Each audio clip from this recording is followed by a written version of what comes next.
Hey, it's Xandra here again, answering your questions. Getting closer to the lighting situation. One of these days I'll perfect it. As you can see behind me, I am in the process of a photo project, but for me it's a perfect example of perfect. It doesn't need to be perfect, right? You just get started, you get it moving. So today's question could be another really long answer, could be a shorter answer. I'll go for medium. How best can one lead a healthy life? I thought this was a really great question, and as I was thinking about how to answer it, three things came to mind: patience, awareness, and trusting your intuition. A good way to remember that is give yourself a little pat on the back, right? Patience, awareness, trusting your intuition. So, when it comes to patience, I want to remind you that change, especially lasting change, especially when it comes to our health and wellness, doesn't happen overnight. It can't if it's going to be sustainable. So you can go into your kitchen, you can get out all of the food that you don't want to be eating, just throw it out and start with a clean slate, start fresh. But you're going to go out to restaurants with friends and you're going to be driving around and realize you're really hungry and go for the quick bite of food either from a convenience store or a restaurant where it's not exactly what you want to be eating. Being patient with yourself, knowing that you're okay with the steps that you're taking and that they're wonderful and important steps on your journey is really, really critical. And then we talk about awareness, right?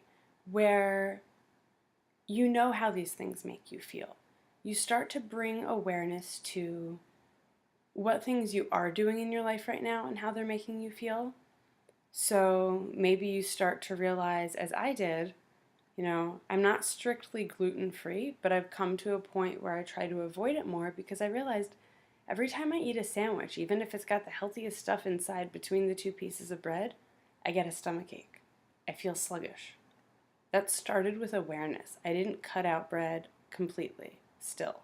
I try to. I strive for it. I didn't cut out sandwiches completely, but it started with awareness so I could take the next steps from there. And on the flip side, when you think about foods or activities, things that you're doing in your life, ways that you're spending your time that make you feel really good, be aware of those too and start adding more of those in. It's not about deprivation. It never should be if you want it to work long term, right? So as you make these changes too, you have awareness around, well, how does my body feel now that I'm eating more fresh fruits and vegetables? How does my body feel when I take a break from dairy? And with that awareness, coupled with the patience, you can really start to move forward. And as things fall in place, it will happen at a faster pace. You'll say, okay, now I'm ready for the next change and the next. And all of a sudden, you'll look around and say, wow, I'm living a different life. I'm living the life that I want to be living. I'm thriving. I'm healthy. I feel good in my body. And that last one is trusting your intuition. So sometimes this happens to me, and it didn't always. This, again, comes over time. But sometimes I'll be sitting in my kitchen, standing in my kitchen, thinking, okay, what do I want to eat now? And I try to stock my kitchen with healthy options, so I'm not going to be drawn to particularly unhealthy options. But what do I want to eat? Sometimes I'll reach for something, and something in my body will just say, yeah, that's quick and easy, but I don't really know if I want that right now. And then I'll spot something else and I'll go, ooh, yeah, that's good. And that's a piece of our intuition that's really important to trust because your body, most of the time, knows exactly what you need. When we're up here, we don't necessarily make the choices that are best for our body. When we pay attention to our heart and our gut, our intuition, then we're going to be guided to the choices that serve us best, feel best in our bodies. And those things all together, patience, awareness, and trusting your intuition, I think are cornerstones for really living a healthy life because without those things, you're just making changes. You're just making choices. You're just following some diet or some pattern or something that worked for someone else.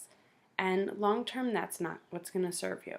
When I work with my clients, it's about getting those long-term behaviors to change and to shift into a place that's most authentic for you. Because that's what's going to get you to begin feeling a sense of ease around how you're living your healthy life. So I hope that that's been helpful for everyone listening and watching. And I want to remind you that I want to answer your questions. So either send me an email to Xandra@wombtoworldwellness.com or leave a comment below with either a question that you have for me along those lines about something that's coming up in your life right now, or a question that you have about me and my own journey. I'll be answering some of those as well. I look forward to seeing you here again next week. Peace, love, and wellness.